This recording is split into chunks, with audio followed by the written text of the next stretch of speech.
Caribe, el impacto del COVID-19 y las perspectivas para el futuro. Más de 5,5 millones de personas han dejado Venezuela desde el año 2015, haciendo de este el mayor éxodo de migrantes y refugiados en el mundo, un número solo superado por la crisis de refugiados sirios. Con la pandemia que tanto golpea a nuestra región, la situación de los migrantes venezolanos es cada vez más difícil. También son mayores los retos para los países que los acogen. En este evento, organizado por el Banco Mundial y el Migration Policy Institute, vamos a intercambiar ideas con líderes y expertos de nuestro continente sobre los desafíos que significa y las oportunidades que presenta la migración venezolana en América Latina y el Caribe. Soy Josefina Townsend, periodista peruana. Agradezco la oportunidad de moderar este panel sobre un tema que me es de particular interés, siendo el Perú el segundo país, después de Colombia, en acoger a los migrantes venezolanos. Este evento está siendo transmitido por Twitter en @Banco Mundial LAC y en @WBCaribbean. Pueden seguir la conversación con el hashtag, el numeral Migración Venezolana y también el hashtag Venezuelan Migration. Contamos además con traducción simultánea al español y al inglés. Pueden además ustedes, si quieren, ir al icono que está abajo y seleccionar el idioma de su preferencia, en esa partecita de abajo de la pantalla. Nuestros anfitriones son Carlos Felipe Jaramillo, vicepresidente del Banco Mundial para América Latina y el Caribe, y Andrew Sealy, presidente del Instituto de Política de Migración. Carlos Felipe, Andrew, buenos días. Nos acompañan ¿qué tal? Hola. En esta jornada, buenos días, los destacados panelistas: Karina Gould, ministra de Desarrollo Internacional de Canadá; el embajador Alan Wagner, ministro de Relaciones Exteriores del Perú; Alejandra Botero, consejera presidencial para la gestión y el cumplimiento de Colombia; Felipe Muñoz, jefe de la Unidad de Migración del Banco Interamericano de Desarrollo; Nancy Issa Jackson, funcionaria de la Oficina de Población, Refugiados y Migración del Departamento de Estado de los Estados Unidos. Señores, bienvenidos. Muchas gracias por acompañarnos. Para dar inicio a esta conversación, escuchemos a Andrew Sealy. Andrew. Josefina, muchas gracias. Un gusto estar contigo el día de hoy. Voy a cambiar al inglés un momento, si les parece. This is a bilingual event, as Josefina. Es un evento bilingüe. En el caso que no hayan escuchado lo que ha dicho Josefina, interpretación disponible, ustedes pueden acudir al pie de la página para escoger el idioma. Yo me llamo Andrew Sealy. Parte del Instituto de Política de Migración.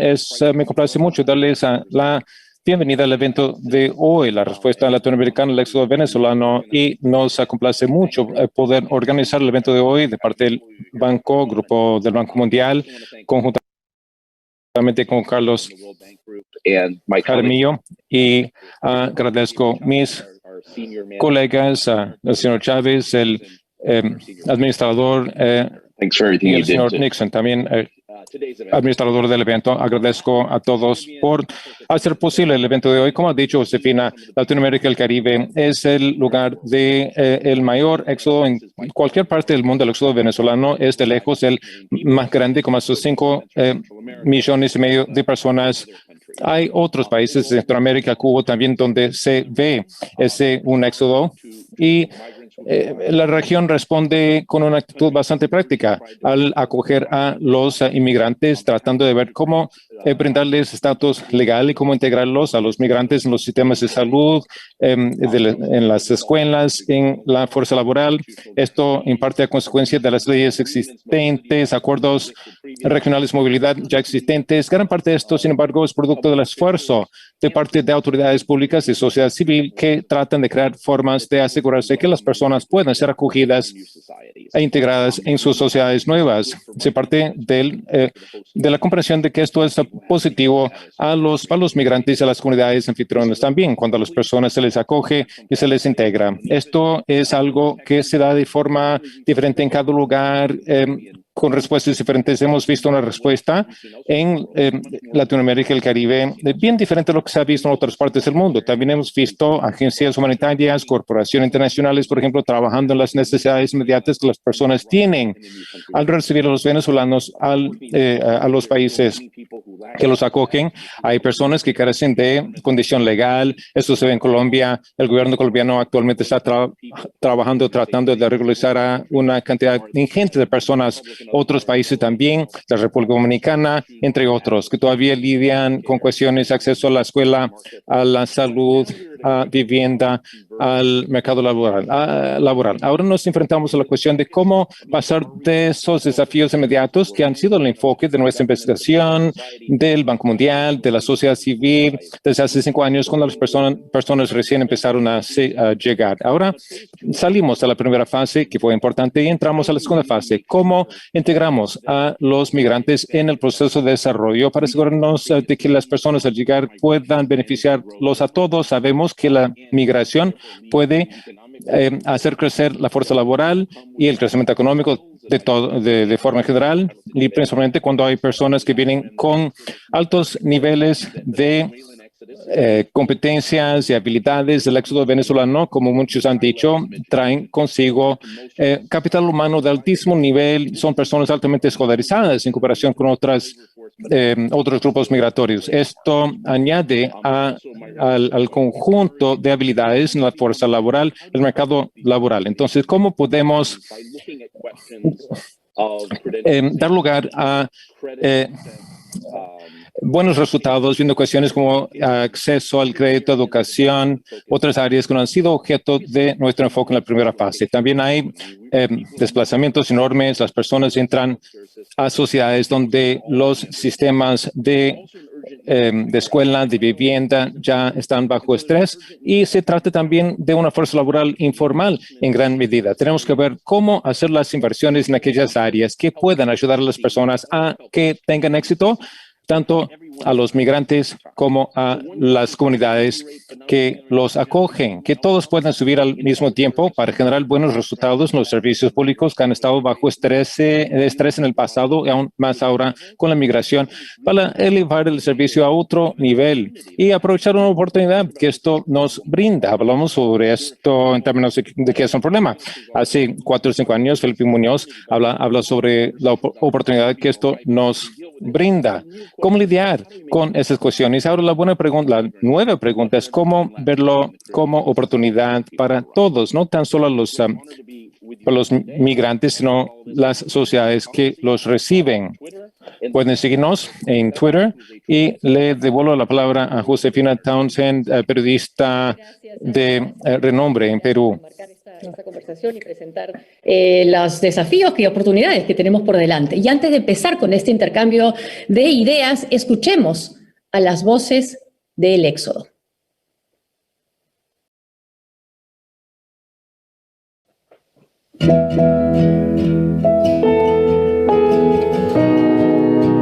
Yo soy María Gracia Travieso, tengo 34 años de edad. Bueno, soy técnico agropecuario y mamá de 4 niños. Soy de Venezuela, de Maracay, estado de Aragua, y vivo aquí en Bogotá, Colombia.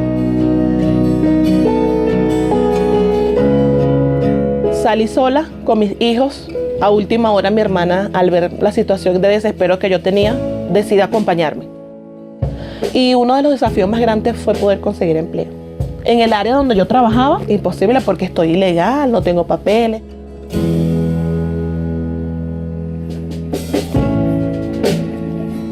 Soy William Buitrago, migrante venezolano.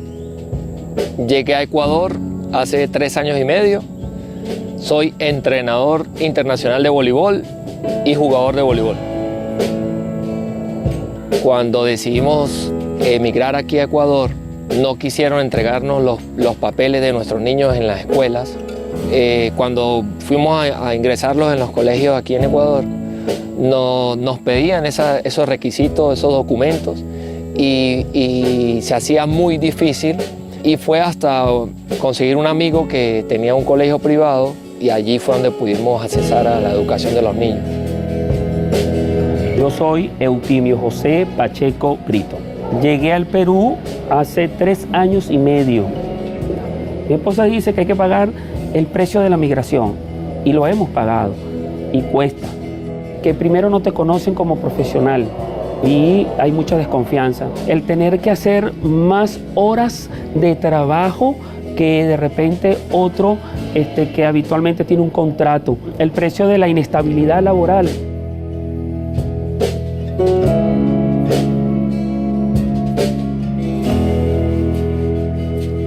Empecé en la búsqueda, bastante difícil, de trabajo, hasta que por fin logré dar de ayudante en un restaurante. Bueno, la pandemia para todos fue totalmente devastador porque el restaurante cierra, quedó desempleada de nuevo, otra vez empezar desde cero. Evidentemente con la llegada de la pandemia hay un poquito más de vulnerabilidad porque la mayoría no tiene su seguro social. En caso de ser contagiado es muy complicado acceder a la salud pública. 4 meses antes exactamente decidí emprender creando mi propio club de voleibol. Fueron llegando las niñas por sí solas gracias al trabajo, a la constancia y la disciplina que nosotros tratamos de infundir desde nuestro club. Es allí donde empezamos a sobrevivir gracias al emprendimiento que tuvimos desde el club privado. Mi situación económica mejoró con la pandemia, tristemente, pero es una situación que ha permitido incorporarme al campo de trabajo con mi otra especialidad, que es la terapia intensiva. La mayoría, por no decir casi todos, porque de los que están trabajando en esa primera línea, como la llaman, somos extranjeros. Cumplo turnos, pero también hago guardia de 24 horas. Allí sí paso pues todo el día. El riesgo es para mí y para mi familia. Ese riesgo lo tenemos que asumir.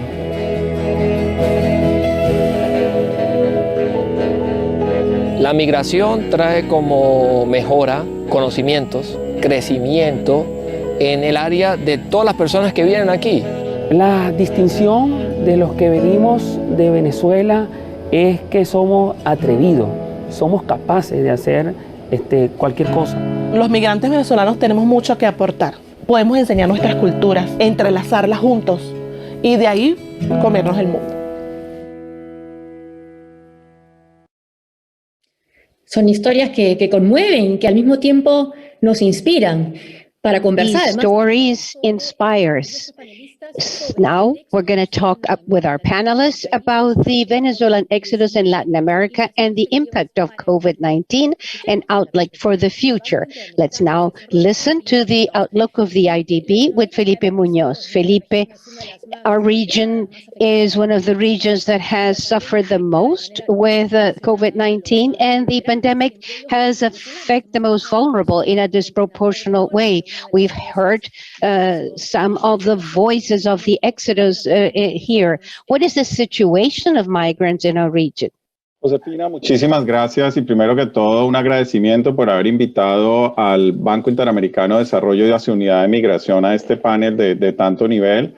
Es un placer compartir panel con la ministra Gold de Canadá, con el canciller Wagner, con Alejandra Botero, la consejera presidencial de Colombia, con Nancy Jackson de PRN, que es un socio maravilloso en todo este proceso, con Andrew Seal, que es una guía en el proceso de entender el tema migratorio, y un agradecimiento especial a Carlos Felipe Jaramillo, el vicepresidente del Banco Mundial, por habernos permitido participar y resaltar que venimos trabajando con el Banco Mundial, con su unidad de conflicto, violencia y fragilidad, Paula Ruizasco y su equipo en varios proyectos conjuntos para hacer equipo entre los bancos multilaterales y apoyar a los países de la región en el tema.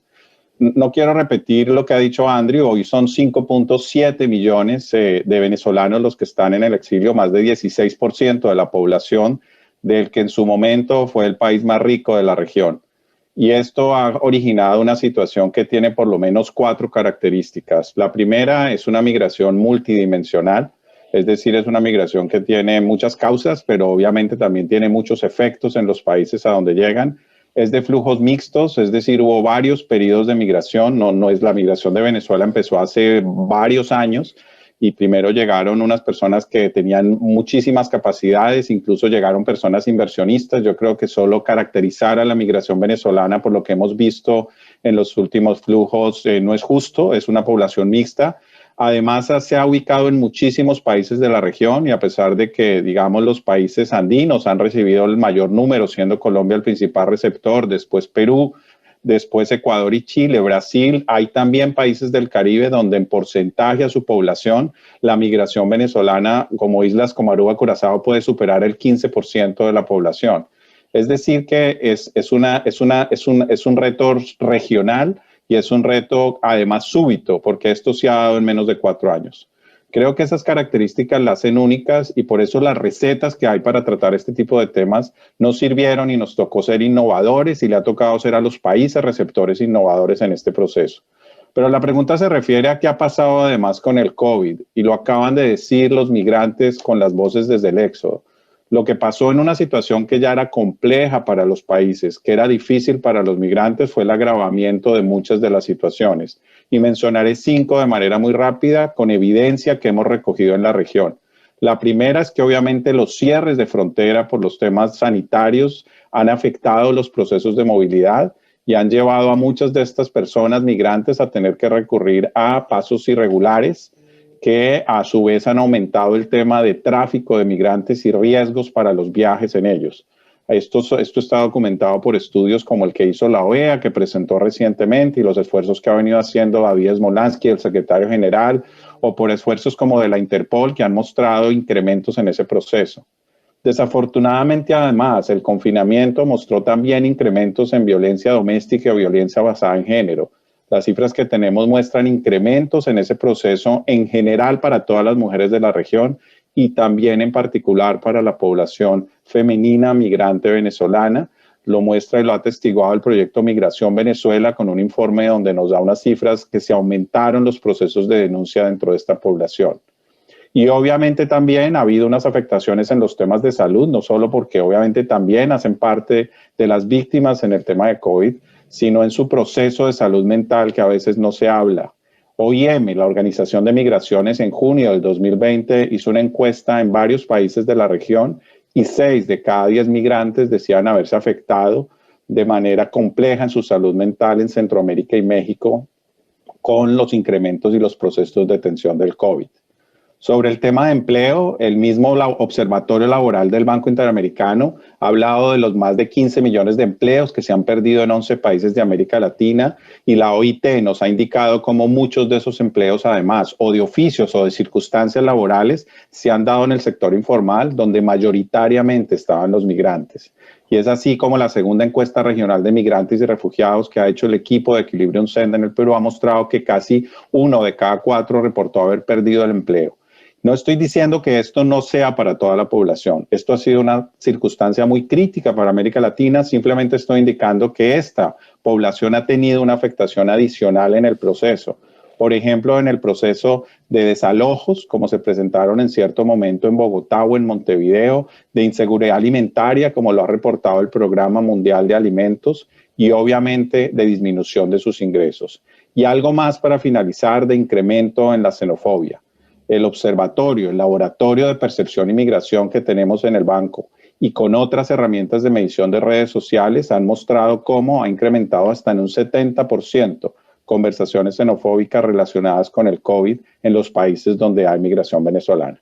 Pero no queremos dejar esto solamente en una nota negativa, queremos llevarlo a la nota positiva y la nota positiva es que a pesar de esta situación, países como Colombia con el Estatuto de Protección Temporal de Migrantes, países como Perú, aquí con la presencia del canciller Wagner, que han venido haciendo un proceso de regularización a través de la Superintendencia de Migraciones, países como República Dominicana, países incluso como Ecuador, que ha hecho unos esfuerzos en ese sentido, y las declaraciones del entrante presidente Lasso, que ha hablado de regularizar a los migrantes, dentro de muchas otras, son el esfuerzo correcto a mediano plazo en el cual los bancos queremos ayudar a hacer ese puente entre el humanitario y el desarrollo y que esos migrantes se puedan integrar de manera real a la sociedad.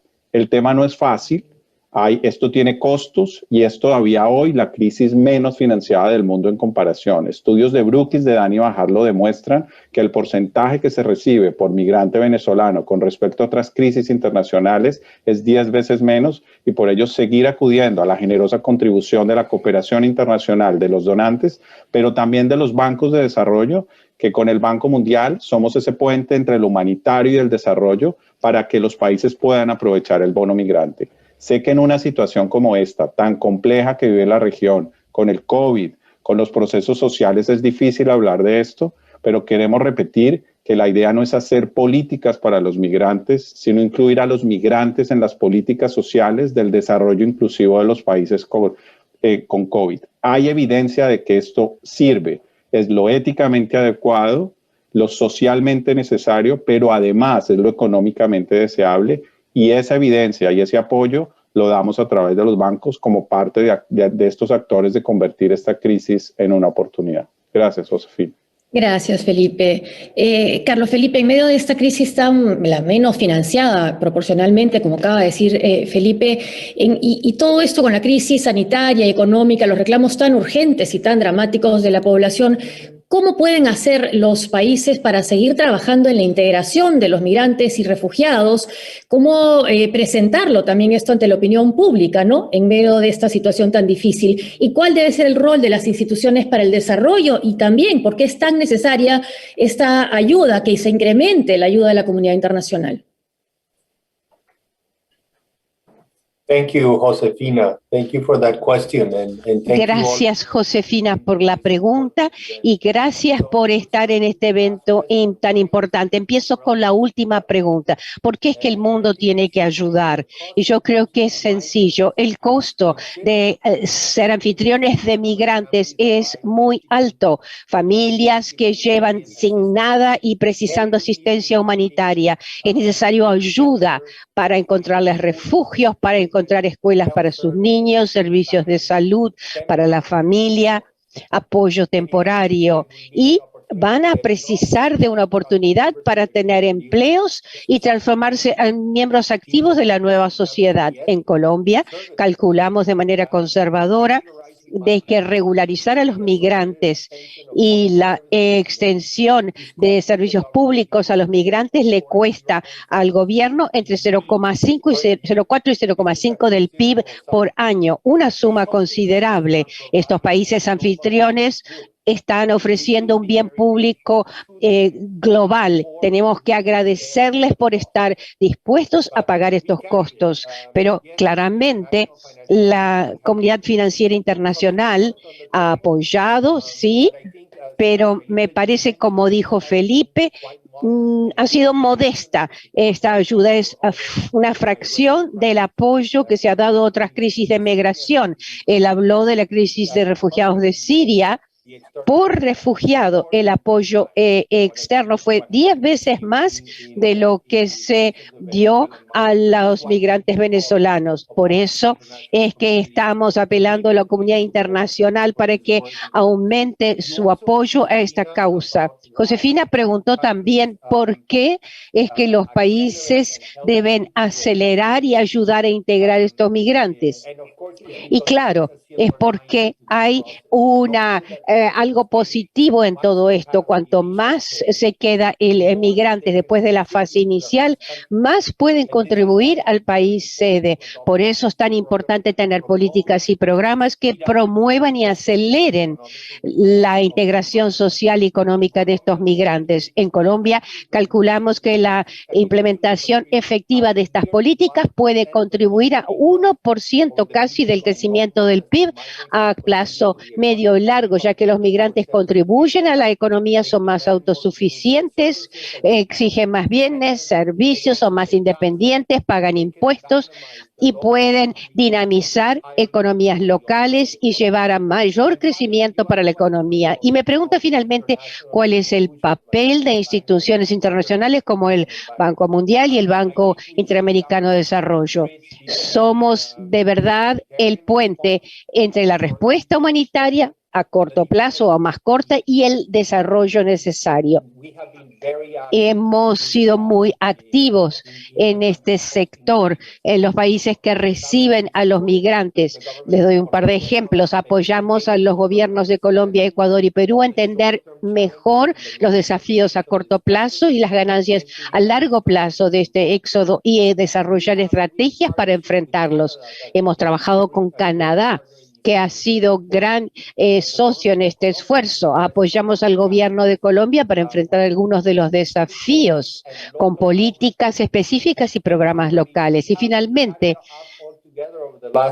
en los últimos 3-4 años, colocamos en la mesa $2.700 millones en financiamiento para apoyar las comunidades anfitrionas y ayudar a los migrantes y refugiados para acelerar la regularización, acceso a la salud, soluciones de vivienda y redes de protección social. Estamos preparando en este momento un crédito de $500 millones para apoyar a Colombia en la regularización de los venezolanos que están con protección temporaria. Este será el primer préstamo del Banco Mundial para apoyar el desplazamiento de esta naturaleza, y apoyamos con mucho placer a Colombia y a otros países en este asunto. Josefina, le devuelvo la palabra. Les recordamos que este evento está siendo transmitido por Twitter en @Banco Mundial LAC y también Caribbean. Pueden seguir la conversación con el hashtag Migración Venezolana y el hashtag Venezuelan Migration. Y Felipe mencionó la ayuda que está dando el Canadá. Vamos ahora de Washington a Canadá con la ministra Gould. Ministra, muchas gracias por acompañarnos. Recordar, como decía Felipe, que Canadá apoya de manera decidida a los países que acogen a los migrantes venezolanos, tanto en términos de asistencia directa como en los esfuerzos por mantener esta crisis dentro de la atención pública y en medio de una crisis como la pandemia. Desde su perspectiva, ¿cómo pueden los líderes de la región, como Canadá, seguir manteniendo la atención internacional en este asunto tan crítico? Ministra. Bueno, pues muchas gracias, Josefina, y muchos saludos desde Canadá.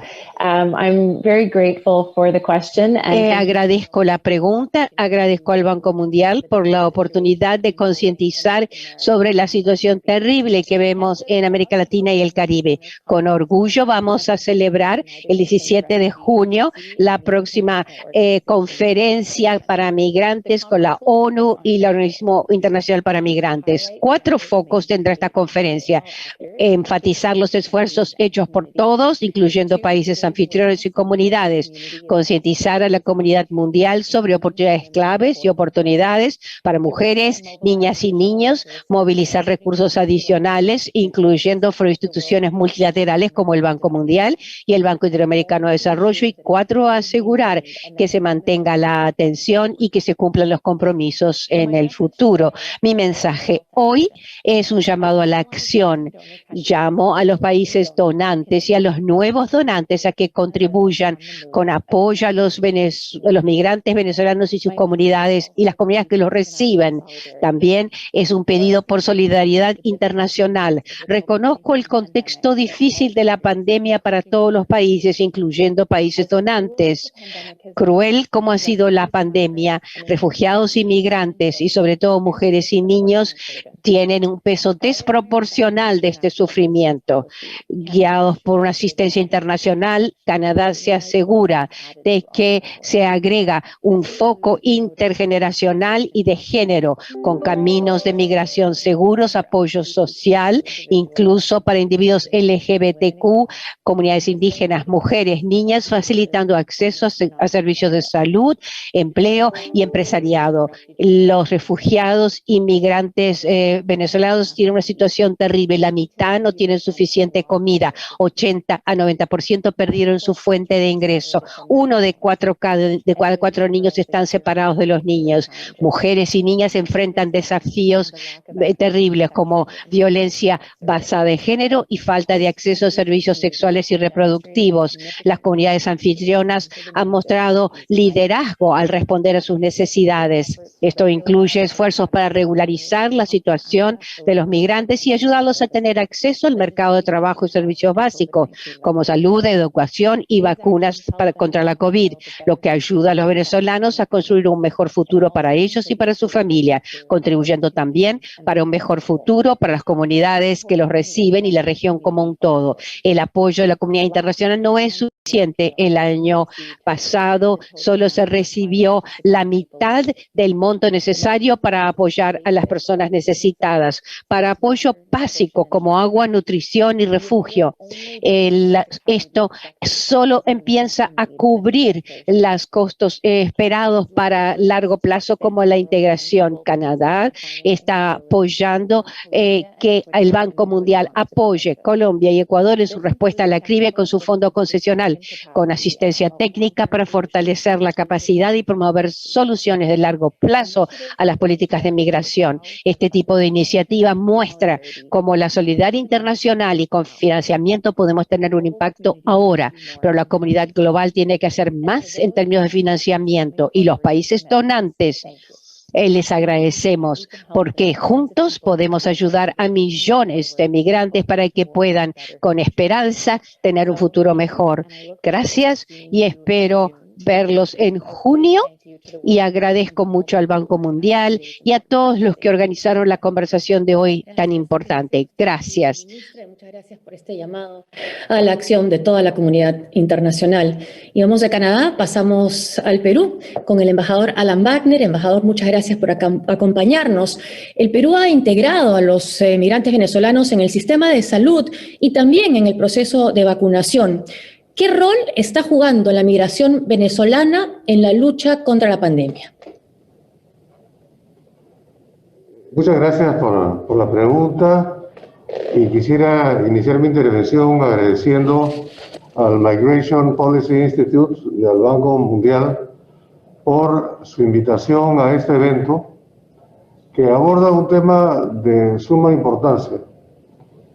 Cómo dar respuesta al éxodo venezolano con una mirada de largo plazo, pero al mismo tiempo teniendo en cuenta el contexto que impone la COVID-19 y cómo aprovechar las fortalezas de este importante grupo humano para la reactivación de nuestras economías, que han sido afectadas por las medidas de restricción que se han aplicado como consecuencia de la situación sanitaria.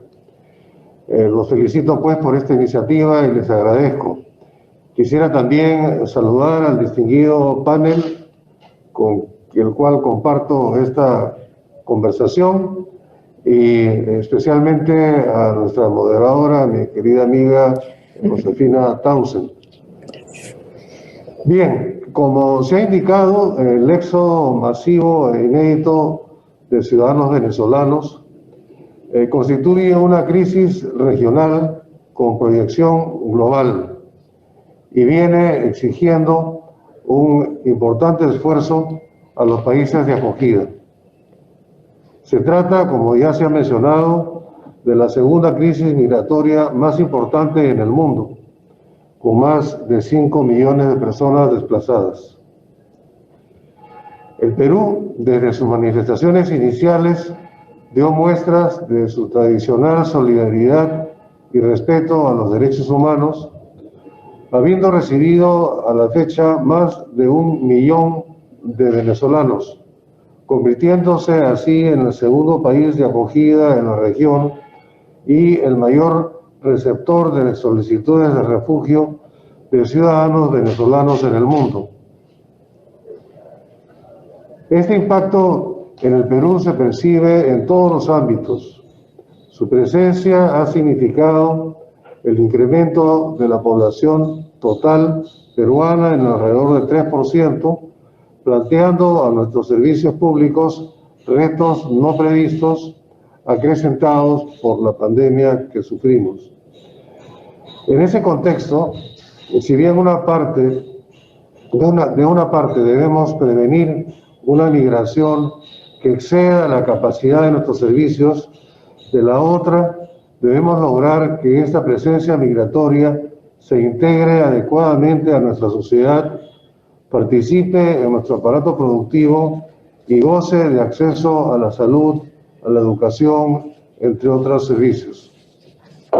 Estamos convencidos que este importante desafío ofrece también la oportunidad de involucrar a los migrantes venezolanos en el desarrollo del país y en su reactivación económica, aprovechando las fortalezas de esta población fundamentalmente joven y en muchos casos calificada.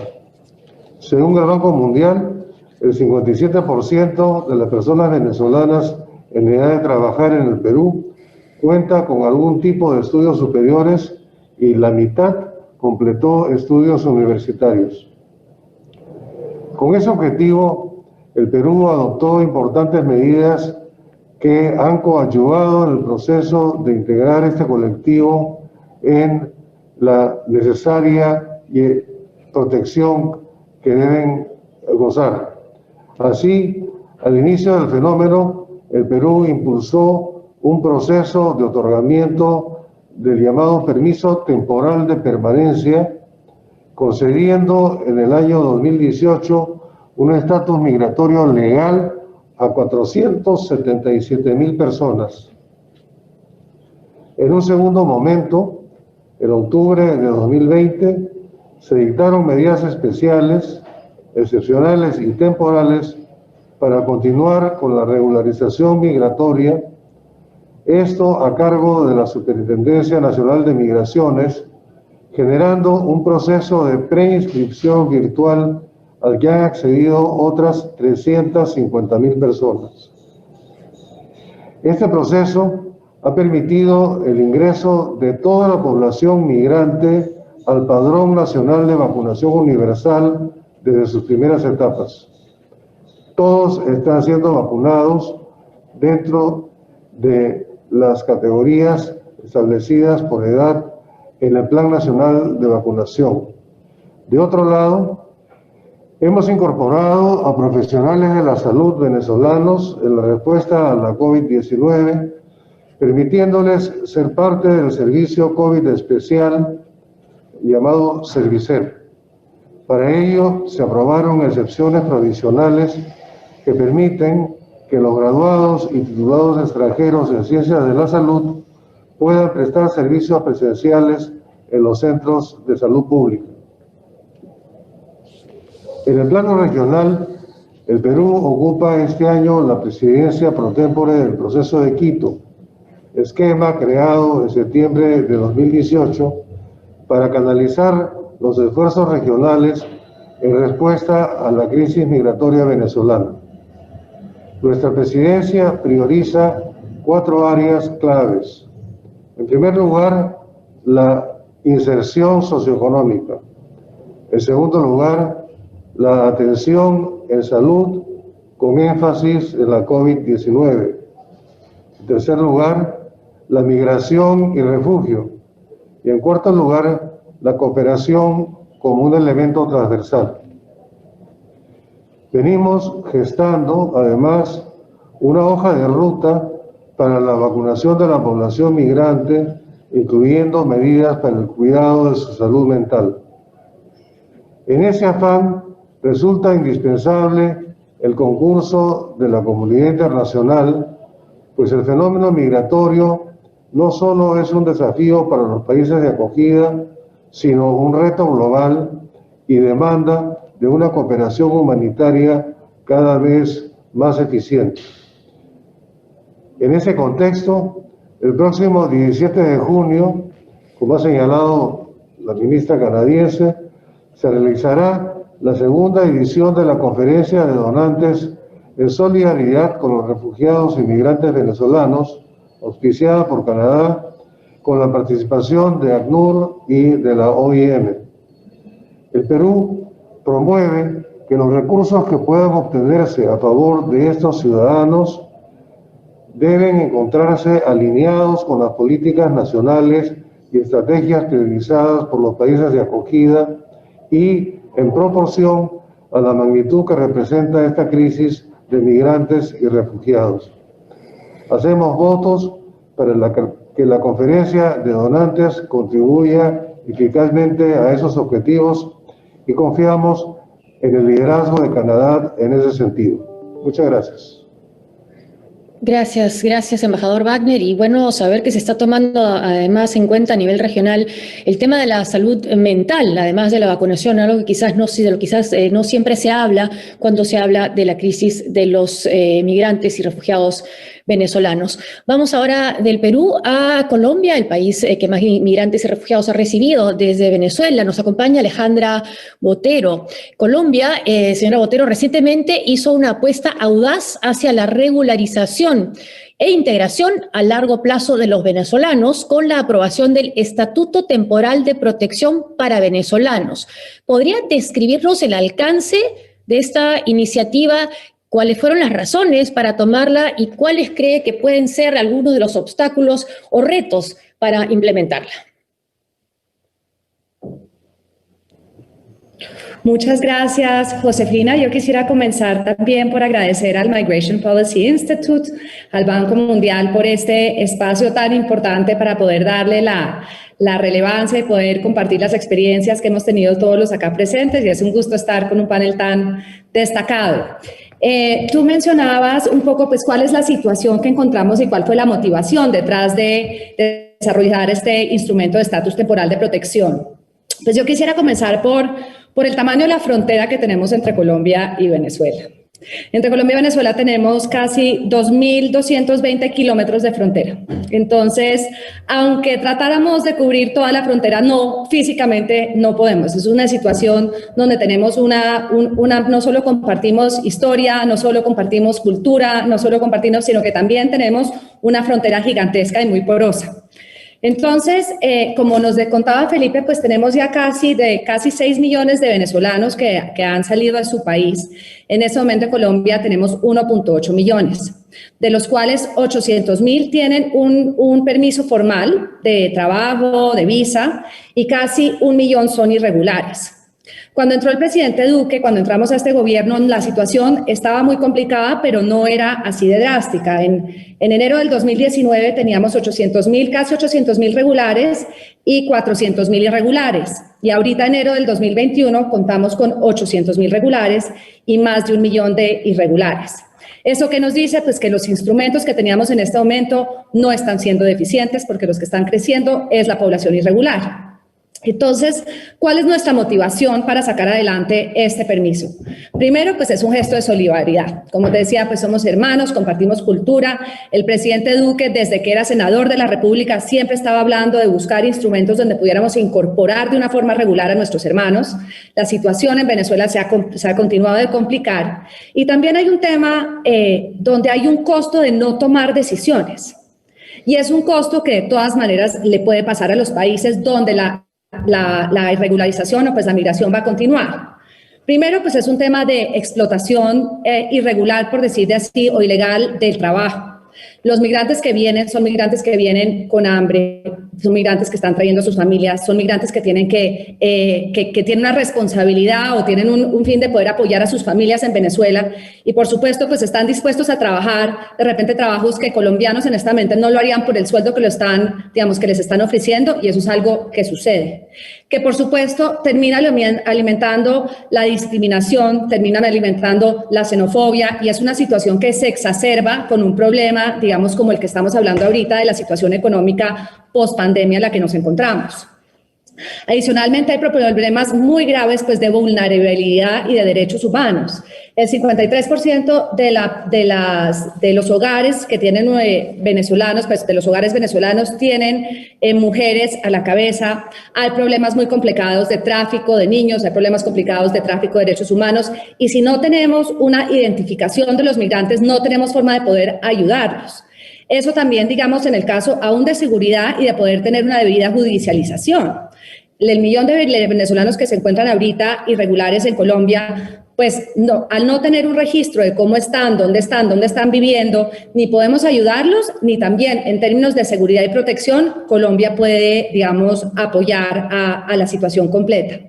Finalmente, también hay un tema muy complicado que lo abordó ya Felipe, que lo abordó Carlos Felipe también, que es el tema de los costos.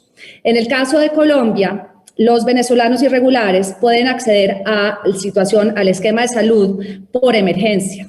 Pero pues unas situaciones, por decirles unos datos, por ejemplo, las urgencias más frecuentes son, por ejemplo, los partos, que pueden costar alrededor de $400, o un parto natural, una cesárea que puede costar alrededor de 500. Afiliar a un migrante, pues o afiliar a un colombiano al sistema de salud, aunque sea el sistema subsidiado, cuesta alrededor de $280 para todo el año.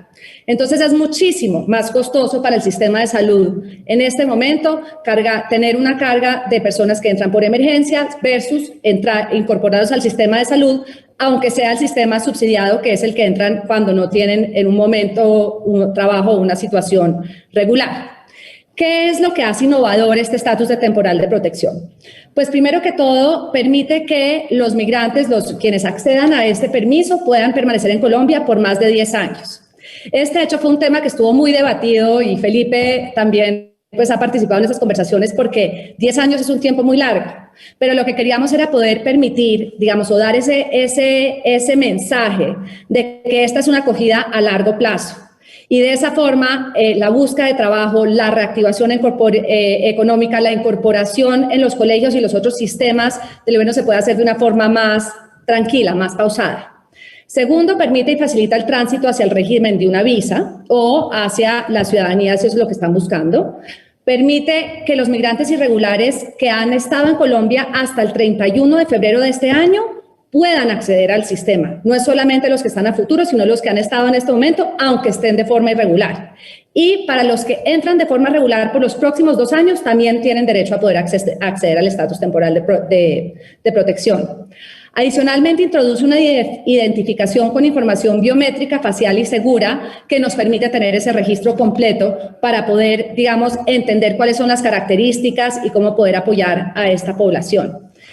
Los retos, pues tenemos un reto muy grande que es el reto del costo. Las cifras que nos mencionaba Felipe, que nos mencionaba Carlos Felipe sobre la proporción de apoyo que se ha dado a los migrantes en otras situaciones como los migrantes sirios, eso es 10 veces más grande la que hemos recibido en este momento o de la que se ha recibido por venezolanos. Pasa lo mismo también para la migración de Sudán, la migración de los rohingyas, en fin, o sea, somos proporcionalmente los que menos se ha recibido y pues esto tiene un costo muy grande para un país que sí, somos de ingresos medios, pero pues hace poco fue que llegamos a ser un país de ingreso medio y donde tenemos pues una situación muy complicada post-COVID. Segundo, pues hay un tema, digamos, que yo diría quizás es de corto plazo, pero es muy importante, que es sobre los números que estamos abarcando en este permiso. El objetivo que tenemos es poder terminar este año con casi 1.5 millones registrados en la fase de registro, que es la fase 1, y 800,000 que ya cuenten con el permiso. Y para cuando se termine el gobierno, en agosto del año entrante, queremos tener 1.8 millones, o sea, todos los colombianos que se encuentran en este momento regularizados. Entonces son unos números gigantescos. En el momento que se cae la plataforma, que no tenemos suficientes plásticos, en fin, eso es algo que tiene, digamos, unas repercusiones muy masivas. Tercero, yo creo que hay un tema que es un reto que tenemos como gobierno, que es que sea un instrumento muy interesante, y eso depende porque tenga una interoperabilidad con trabajo, con el Ministerio de Trabajo, con el Ministerio de Salud, con el Ministerio de Educación, con el sistema financiero, para que efectivamente esto no se quede en un plástico, sino que sea un instrumento que realmente en muy corto plazo permite la incorporación socioeconómica de los migrantes. Tercero, pues yo creo que hay un tema que es clave, que es el tema de cultura de cambio y de cómo uno enfrenta la xenofobia para poder, digamos, abrir los brazos a esta población. Y eso, digamos, parte también, por ejemplo, por un mensaje muy claro de que con esta incorporación vamos a tener las mismas reglas para venezolanos que para colombianos. Porque como también van a poder contribuir al sistema de salud, al sistema de protección social, pues el salario que se les va a ofrecer es el mismo que le está ofreciendo a los colombianos. Estamos, por decirlo en términos coloquiales, regularizando o teniendo la misma cancha para todos los que estamos acá, pero pues sí se necesita una pedagogía en todos los lados del país para poder hacer esa incorporación de una forma más rápida y más amable. Y yo diría que el último que quisiera cerrar con este tema es el de la reactivación económica y sobre todo después de la pandemia del COVID. O sea, nosotros hemos visto ya, por ejemplo, que con los migrantes regularizados, curiosa, pues no es curioso, pero es muy interesante. De los 700.000 que estaban regularizados a noviembre del año pasado, alrededor de 300.000 ya estaban dentro del régimen de salud, y de esos que estaban dentro del régimen de salud, la mitad estaba en el sistema subsidiado y ya la mitad estaba en el régimen contributivo. ¿Eso qué nos dice? Que es que una vez, apenas ya puedan tener esa incorporación socioeconómica, son personas que empiezan a entrar a contribuir al sistema de salud, y eso es un ejemplo que también se puede dar para los otros sistemas que hay, digamos, de protección social del país. ¿Ese qué mensaje tiene? Que quisiera terminar, y es el mismo mensaje que nos estaba contando la ministra desde Canadá, el canciller desde Perú y todos los acá presentes, es que nosotros tenemos toda la buena voluntad, tenemos este instrumento que es muy interesante, necesitamos apoyo experto, apoyo financiero para poder hacer esa incorporación económica. Los números son muy interesantes, como decía Carlos Felipe, en términos a mediano plazo, digamos, de apoyo del PIB. De hecho, se ha cuantificado a través del Ministerio de Hacienda y se calcula que con el estatus temporal de protección a 10 años vamos a tener un efecto acumulado de incremento del PIB del 6.1%. Y a 50 años, casi un 23% de aumento en el PIB. O sea, realmente los números de poder tener una migración que se puede incorporar rápido a la economía de todos nuestros países, no solo Colombia, es beneficioso para todos, pero para poder hacer esa incorporación, y sobre todo en estos momentos de pospandemia, en que tenemos que hacer esta reactivación económica rápida para colombianos inmigrantes, el apoyo y la cooperación internacional es fundamental. Muchas gracias. Al contrario, gracias Alejandra por describirnos los alcances de este estatus temporal de protección para los migrantes y refugiados venezolanos, esto en momentos en que estamos tan golpeados por la pandemia, y además en insistir en esta idea de la cultura de cambio hacia la integración de los venezolanos en nuestros países. Vamos ahora de Colombia a los Estados Unidos con Nancy Izzo Jackson. Nancy, muchas gracias por acompañarnos.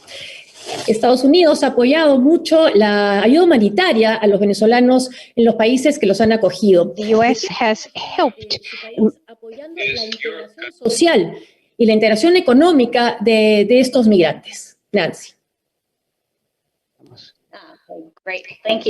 Gracias. Quiero hacerme eco de los comentarios hechos por los distinguidos panelistas, gracias al Banco Mundial, Instituto de Política de Migración, por este panel tan importante y por mantener el foco en los migrantes y refugiados venezolanos. Hay que seguir colocando el foco en este desafío tan grande para la región. Quiero también extender mi agradecimiento a los comentarios que se han hecho hasta ahora sobre refugiados y migrantes, hablando de manera mucho más positiva, mucho más de lo que hemos oído en otras instancias, y el reconocimiento que pueden contribuir a la sociedad es un mensaje magnífico, algo que apoyamos. Es un honor estar aquí con todos ustedes y unirme a este grupo tan distinguido. Respondiendo a su pregunta, Josefina, en los Estados Unidos vemos la importancia de vincular la acción humanitaria con el desarrollo a más largo plazo, soluciones en ese sentido, y trabajamos mucho para equilibrar esa necesidad humanitaria inmediata que surge de la mayor crisis de desplazamiento de personas en la región, además con la agenda de desarrollo de plazo medio y largo plazo para los países. Solo con una alianza entre acciones humanitarias y desarrollo vamos a poder mantener a los 5,5 millones de venezolanos que salieron de su país con el impacto catastrófico que han sufrido. Reconocemos que esta crisis está siendo un peso para la capacidad de la región, y agradecemos a los países que han recibido y apoyado a los venezolanos y que han sufrido el impacto devastador de la COVID-19 en su salud, en su economía y sistemas sociales.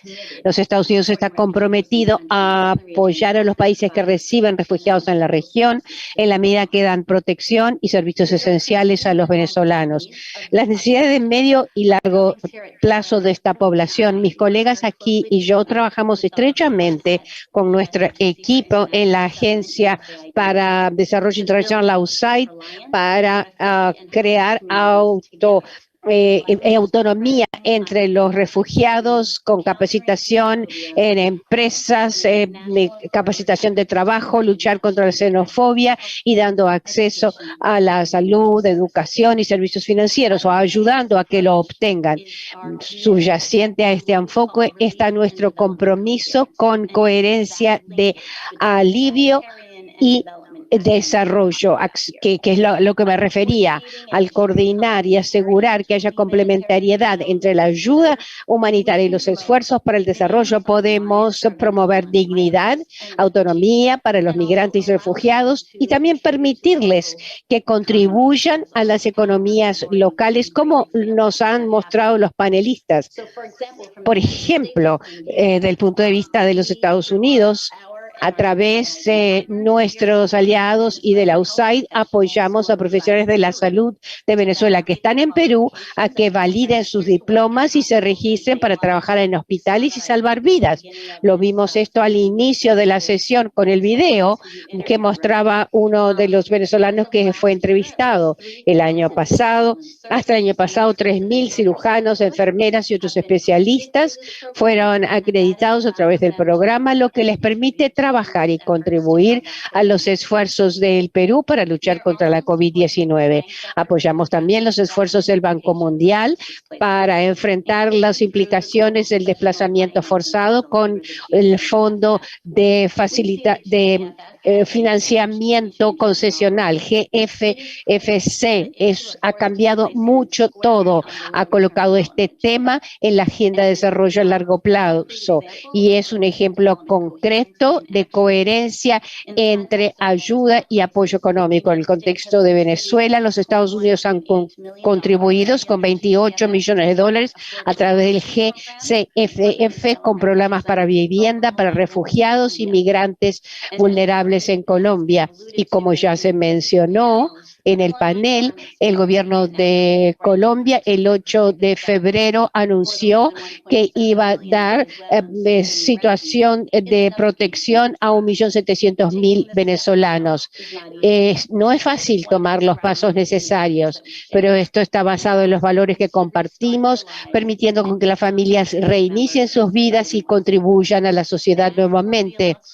Y en Colombia, que tratan de implementar esta decisión histórica, vamos a considerar otras contribuciones a través del GCFF para apoyar sus esfuerzos en este esfuerzo tan grande. Estos pasos y otros como este son importantes y esperamos que insten a otros países que reciben refugiados a que den esos derechos y servicios a los venezolanos. Nuestro esfuerzo colectivo para enfrentar el desafío de la crisis migratoria venezolana precisa de apoyo continuo y cooperación firme y robusta. Esperamos unirnos a la conferencia de junio que está siendo celebrada por Canadá y esperamos trabajar con los socios y con otros para movilizar recursos para poder cumplir con las necesidades urgentes de los venezolanos en la región. Debo decir que los Estados Unidos es el principal donante en asistencia humanitaria y desarrollo para la crisis venezolana, con más de 1.200 millones de dólares que han sido ofrecidos en 2017. Estamos prontos para trabajar con todos los aliados para aliviar el sufrimiento de tantos venezolanos que buscan una mejor vida para ellos y su familia. Me detengo aquí y le devuelvo la palabra a Josefina. Gracias por haberme invitado. Gracias por mostrar esta disposición de los Estados Unidos de apoyar a los migrantes y refugiados venezolanos y sobre todo de esta idea de enlazar, ¿no?, la ayuda humanitaria con el desarrollo a mediano y largo plazo y bueno, saber la participación también de Estados Unidos en esta conferencia que acoge Canadá de donantes. Señores, muchas gracias por su participación en este intercambio de ideas y propuestas para abordar el impacto del COVID-19 y las perspectivas para el futuro, para el éxodo venezolano en nuestra región. Los dejamos ahora con Carlos Felipe Jaramillo, que nos hará un resumen de las ideas que hemos escuchado en este encuentro y de las propuestas que se han planteado. Felipe. Thank you very much. Gracias, Josefina. Thank you to all the panelists. And I do want to Gracias a los panelistas y los reconozco. Les agradezco a todos por lo que han dicho hoy, todo tan importante. Es difícil resumir. El diálogo fue rico. Tengo 3 puntos que quiero mencionar para concluir, alineados con lo que se ha dicho. El primero, reconocer los países anfitriones y el pedido de más ayuda. Estos países, los países que reciben a los migrantes y otros países de América Latina que también han abierto sus puertas a los migrantes, han hecho, es un gesto admirable de solidaridad. Recognition. Y these countries willing estos países deben ser felicitados por este esfuerzo y estamos todos de acuerdo que necesitan más apoyo de la comunidad internacional que debe ayudarlos en esta causa tan noble. Este es el punto número uno. El segundo, hay muchos desafíos que fueron muy bien descritas por Alejandro, sobre todo en Colombia, el embajador Wagner en Perú, muchos desafíos cotidianos. Son números grandes y a corto plazo las luchas para dar servicios de salud, de educación y para estabilizar la situación de estas familias es un desafío muy importante para los gobiernos, y por la llegada de grandes grupos de migrantes que tiene efectos importantes negativos a corto plazo sobre los servicios públicos. Y esto puede ser resuelto con un gran esfuerzo, adoptando marcos institucionales y legales y aumentando su capacidad para responder. Pero es un esfuerzo grande, costoso, y estamos todos de acuerdo que debemos canalizar los recursos necesarios para enfrentar las necesidades de las comunidades que los reciben, de los migrantes, y son necesarias inversiones, son necesarios recursos para expandir la oferta de recursos, salud, educación, infraestructura, para que las comunidades locales puedan absorber los refugiados sin generar problemas indebidos. Y el tercer mensaje y último mensaje es que existe una nota positiva en todo esto. Hay algo muy positivo que tenemos que reconocer, una gran oportunidad para que todos los migrantes contribuyan a los países a los cuales llegan. Entonces es un camino de dos vías, pero claro, esto va a demorar, y para eso precisamos de una respuesta o política de respuesta activa para preparar a las instituciones, a la sociedad y a la comunidad que recibe a los migrantes. Y me parece que es muy importante reconocer que hay que ayudar a acelerar la regularización y la adaptación para que el lado positivo de la ecuación se dé de manera más rápida. Y concluyo expresando nuestro compromiso, nuestra solidaridad en nombre de todo el panel con los migrantes que enfrenta la vulnerabilidad doble de pobreza, migración, y que ahora están también siendo afectados por la pandemia. Nuestra intención es redoblar nuestro compromiso para contribuir a este problema tan grande, que es el principal desafío humanitario que ha enfrentado América Latina y el Caribe. Les agradecemos a todos. Gracias al Banco Mundial, gracias al Migration Policy Institute con Andrew Seeley por acoger esta reunión, gracias a la embajadora Gould, a la ministra Gould, al embajador Alan Wagner, Alejandra Botero, Felipe Muñoz y Nancy Iso Jackson. Muchas gracias a todos ustedes y gracias a quienes nos han seguido también de manera virtual en este intercambio de ideas. Buenos días.